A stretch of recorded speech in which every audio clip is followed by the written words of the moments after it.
songs.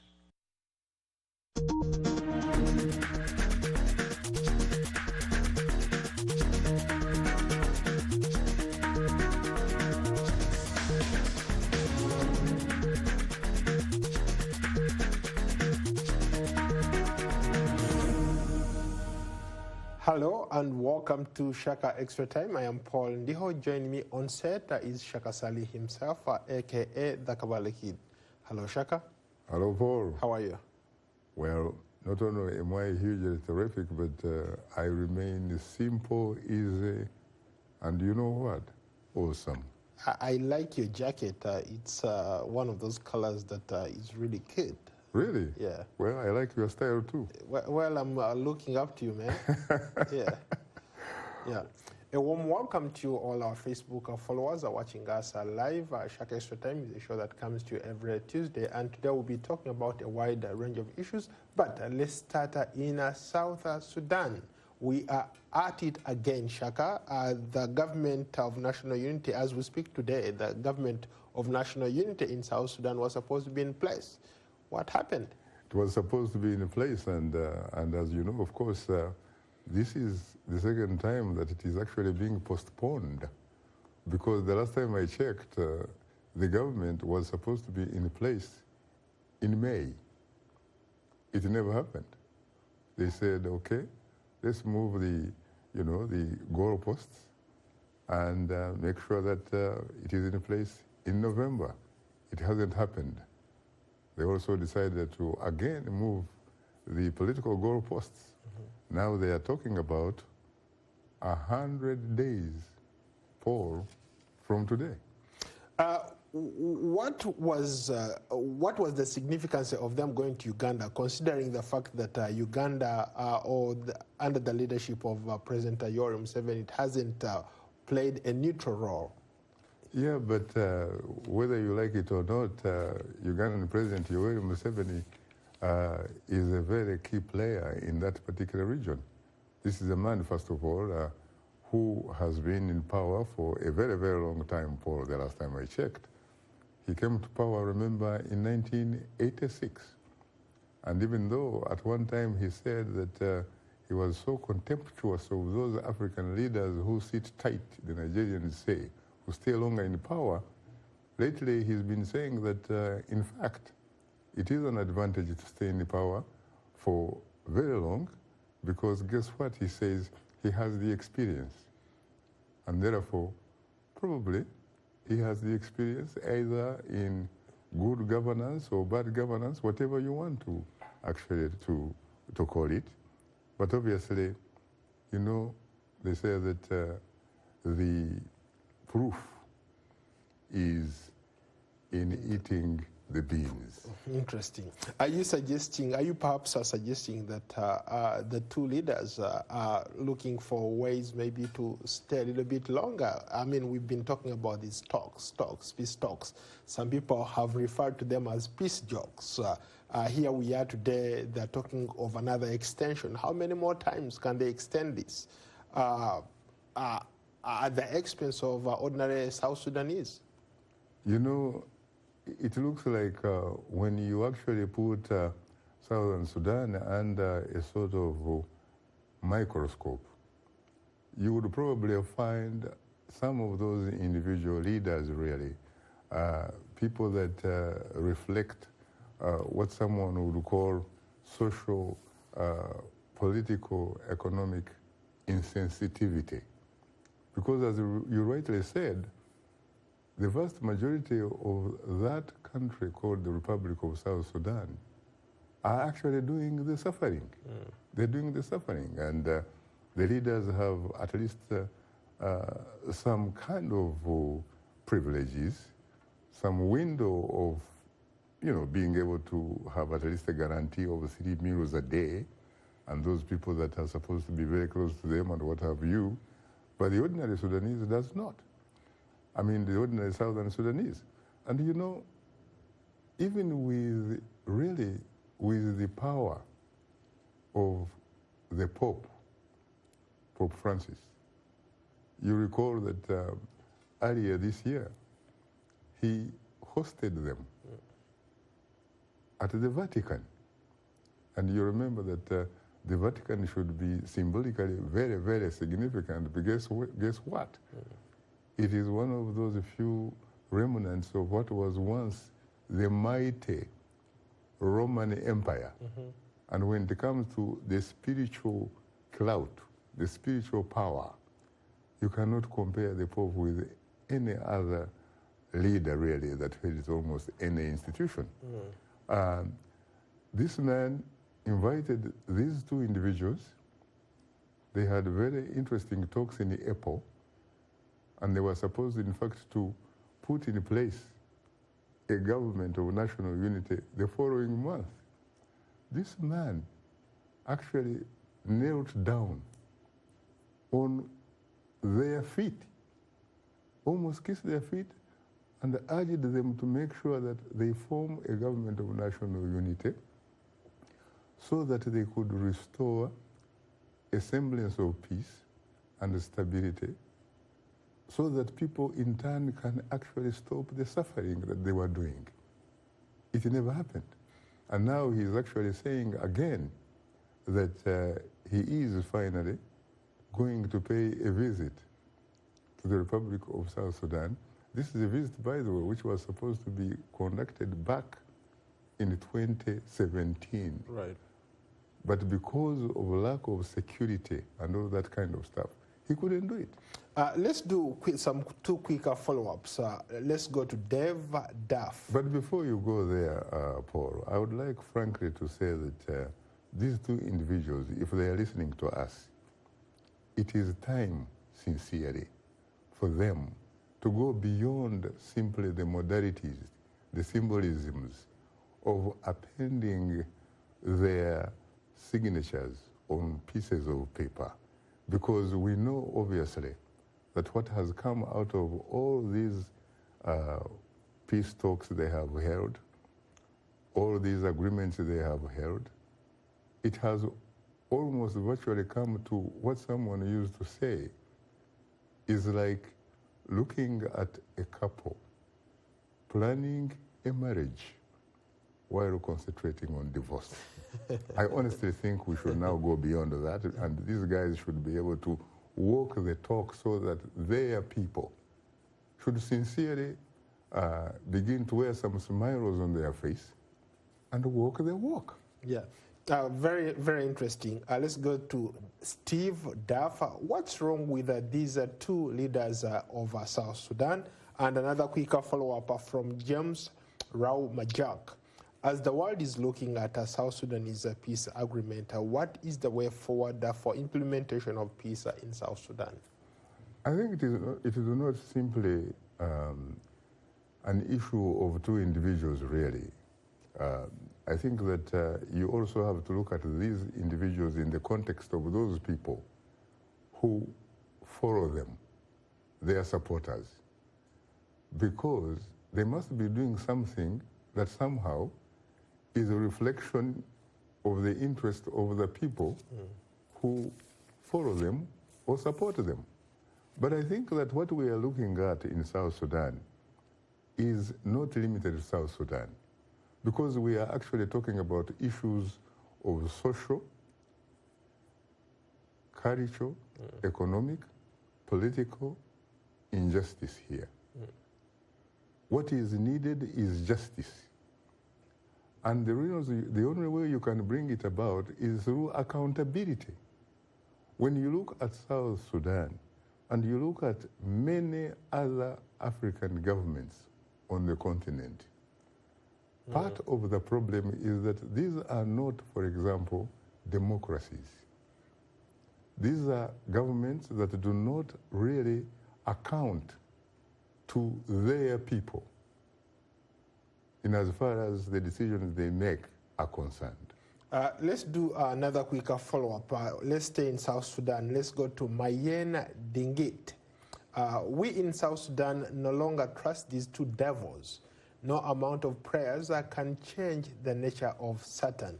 And another quicker follow-up from Abigaba Habib Bashir. I don't know what South Sudan need to do because they're not valuing their peace agreements, I guess, in light of what you just talked about. Yeah, and I think that part of the reason, because obviously if you are in a position where you don't need necessarily to account your action to somebody or some people, then you probably don't have the motivation nor the incentive, in fact, to be able to do it. I think that the IGAD really, the regional grouping that is supposed to be behind these deals that are being signed and yet not implemented really, I think they need to come up with another way of looking at this situation. They need to hit some of these leaders in their checkbook. In fact, we need first and foremost to look for the fundamental root causes of why we are where we are. Surely these causes must be known. We know, for example, that there is the issue, for example, of the 32 states that were unilaterally put in place by President Salva Kiir Mayardit, because the SPLA-IO was essentially saying, why don't you let the 10 states remain 10 states?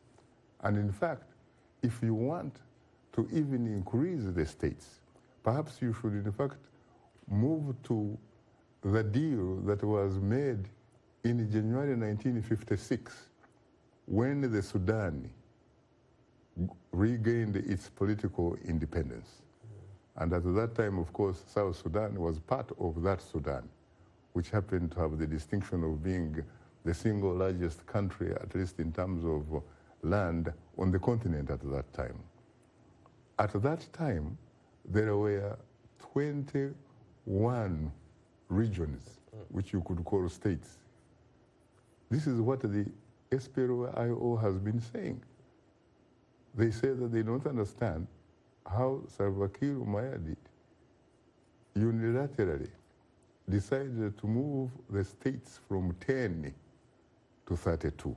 And then there is the issue, the all-important issue of security. Right. You're talking about these different groups having different armies, but the deal calls for a national army. Why can't it be done?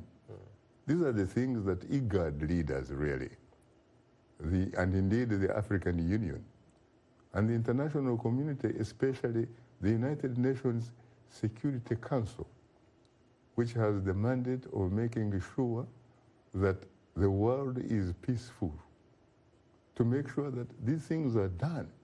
If they're not done, there must be a price, a negative price to pay. Yeah.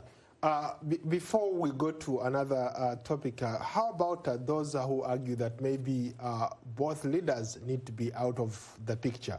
There are those critics who also argue that maybe we need a sort of a radical leader like the former president of Ghana, who came and cleared the whole, some of the leaders who are just disturbing peace, being corrupt. He cleared them out, and the place has been a little bit reasonably stable compared to most places. You know, it is very interesting that you talk about the former Ghanaian president,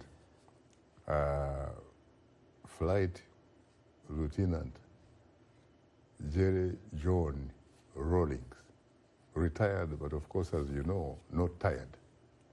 People forget that when he took over Ghana for the first time, I believe it was in '79, he was actually sitting in prison. He had tried to essentially overthrow the government at the time, and the coup failed. He and his colleagues were arrested, and they were detained. It wasn't until other colleagues of his, not from the Air Force, because Flight Lieutenant Jerry John Rawlings was from the Ghanaian Air Force. Right. It was people from the army led by Captain Bwachi Jan. Captain Bwachi Jan, I guess, became a major later. This is the man with many non-commissioned officers who eventually overthrew a general who had also earlier overthrown another senior military officer, Colonel Achempong. Yeah, And let's move on, they Shaka. identified the things that must be done. And then they went ahead and released Flight Lieutenant Jerry John Rawlings. And when they released him, he became the symbol of that successful military coup. And he was given certain conditions to, in a sense, to be done. So he actually was able to fulfill what had earlier been identified by the leaders who had actually just completed a successful military coup. So it was not really his idea. Okay, let's move on. Let's move on. The Germans are celebrating 30 years of the fall of the Berlin Wall, and the German Chancellor Angela Merkel said something that I found to be so profound. He said, there is no wall that is so high, so wide that it can't be overcome. What was she trying to, like, maybe throw stones at the U.S. President Donald Trump? I think that it is very interesting that she said that, and there are a lot of people who perhaps don't know or don't even remember that great lady, Angela Merkel, actually happened to come from what used to be eastern part of Germany. The one that in fact was very, very largely affected by the war. That's where she came from. That war symbolized obviously the Cold War. The world became bipolar. It was in essence divided between two superpowers. That war was put in place by those who obviously took their orders from Moscow. Moscow, which at the time happened to be the capital of what was the then Soviet Union, which collapses later in 1991 when it is under, is it Mikhail Gorbachev? Yeah. Gorbachev came with perestroika and glasnost. And eventually it helped to liberate Germany. You remember there was a president in the White House at the time of the United States by the name of Ronald Reagan. Yeah, And you probably remember Gorbachev, tear that wall. Right. So it really took two to tango in a sense. But you know, it also helped the African countries, because for the first time, the African countries got the opportunity to restore what was called multi-party politics. Because until that time, most of the African countries, if not all, were basically practicing what is called the one-party state, which obviously was a social, economic, political template borrowed from the Soviet Union. But Shaka, with the exception of a few countries, going back to the point that you just made, with the exception of a few countries, where has that worked? I see all these places where opposition is trying to rise up and they're being battered like snakes, or, you know, or being battered like chicken thieves all over the countries. Actually, you are right in a sense, Paul, that the people who have led, for example, most countries on the African continent, which used to be under one-party state, they basically agreed, at least in theory, and it is true that a lot of countries on the African continent, which sometimes we refer to as nascent democracies, like Tanzania, for example, a lot of countries, yes, they practice multi-party politics on paper, but in reality,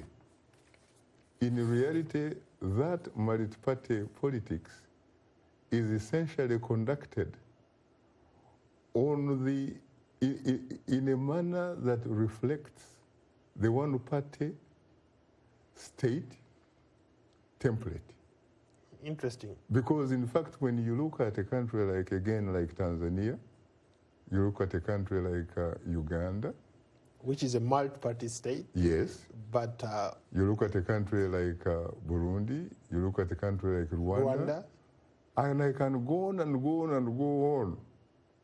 You will find, in fact, that there is no separation of the ruling party from the state or the government. The government and the party, in a sense, are one and the same. They are fused. And therefore, when you have an election, for example, it is the incumbent, the person who heads the government in power, that decides how the game is going to be played. It's like imagining that you are having a football match, and obviously you are having two players, or two teams for that matter. But one of the teams is, for example, headed by somebody who has the power to choose the referees, perhaps to choose even the type and kind of ball that you need to play, and perhaps to choose the linesmen, and probably to even, in fact, choose the spectators. That's really what happens for the most part. So you have a situation sincerely where you have like two people, to make it very, very, very simple. Like you and I are seated here, and we are supposed to be competing in terms of boxing. And because I am in power, you punch me and my hands are tied. I make sure that your hands are tied behind your backs and your feet are tied together. And I punch you because for me, I'm very free, and say, why don't you punch back? In Uganda, they call it kandoya. Kandoya? Yes. Yeah, that probably may have come even out of the struggle against apartheid. Interesting. Somebody just sent out a comment. Let's go to Katushabe Kenneth. We are talking about at the end of the Cold War. What do you think can be done to improve the situation in East Africa? It seems like there is a Cold War between, for instance, Uganda and Rwanda and Burundi. Great point. It is very interesting, but again, you see, it is the issues of socio-economic political injustice. It is again the issues of having countries which are not really led by leaders. If they are leaders, they are the type of leaders who impose themselves upon their people. No, because they do not account to their people for the decisions they actually make. Shaka. So these are, in fact, one could very, I think, legitimately refer to them as rulers. Shaka, I have to push back on that. When you say these are not leaders, what are you implying? Are you suggesting that these are people who just came from Mars and just planted themselves there? Or these are legitimate leaders who have been elected by those people in those countries? First of all, Paul, you know as well as I do that some of these leaders have a very interesting history. Initially, they did not come to power because people had in fact voted for them. They came to power because they had essentially become disgusted with the social, economic, political situation in their countries. They mobilized and organized themselves along the AK-47. And they used the AK-47 to say that they were in fact fighting for you and me. They were trying to liberate you and me. That is why they took on the government. And it is true that to a certain degree, there are ordinary people who supported these people, because if they did not support these people, there is no way they could have probably succeeded. But once they succeeded in seizing power, they therefore believed sincerely, and you can even see it reflected in some of their actions, that they were in fact entitled to power. They were entitled to doing whatever they wanted, whenever they wanted to do it. They did not have to consult. They do not consult. If they consulted, their people would not have allowed, for example, the border between Rwanda and Uganda to be closed. I mean, you interact with, with citizens of Rwanda almost on a daily basis right here in Washington. You talk to people in Rwanda, you talk to people in Uganda, and what have you. People do not have problems interacting with one another, trading with one another. It is simply these two individuals at the head of these respective governments that have a problem of what some psychologists would probably regard as an ego. It's an ego thing. And the reason they are able to actually survive, or at least seem to be succeeding doing that, again, is because they do not have the option of accountability. Let's go to Zimbabwe. Let's go to Evangelist Kwasi Bwake. Who is to blame for Zimbabwe's economic crisis and the sanctions and the mismanagement of the economy, especially in light of the fact that today the government of Zimbabwe announced that they're releasing a new currency, Zimbabwe dollars. The last time you and I were there, I actually picked up a couple $1 billion on paper. I'm a very wealthy guy. You were actually a millionaire. Yeah, I'm a billionaire. Very proud of you. Yeah, I'm not just a millionaire, but a billionaire on paper. Yes. But in reality, that money really is worthless. It is true, and in fact, as you can see, the people do not seem to have confidence in the newly introduced Zimbabwean dollars, because again, they don't have confidence in it because they think, and they probably know, that it is almost worthless. I think, again, for Zimbabwe to have a respectable currency, for Zimbabwe to shine again as it used to do for many, many years, it needs to figure out a way of making sure that it gets their politics right.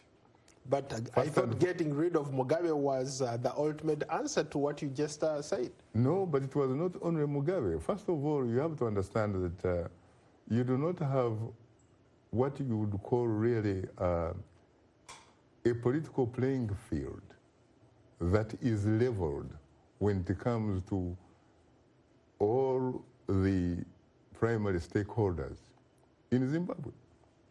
I think sincerely, what I think is needed there, I am not an expert to the extent that perhaps I am the only person who knows what is right and what is wrong.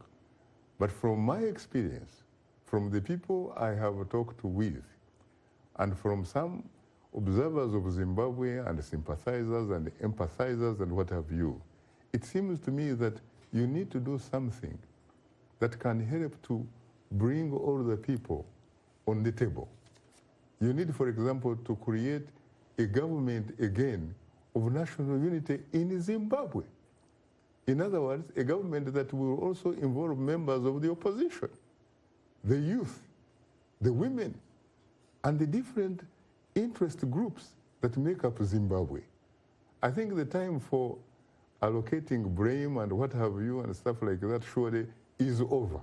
It's history. We now have to look for solutions and solutions that can work.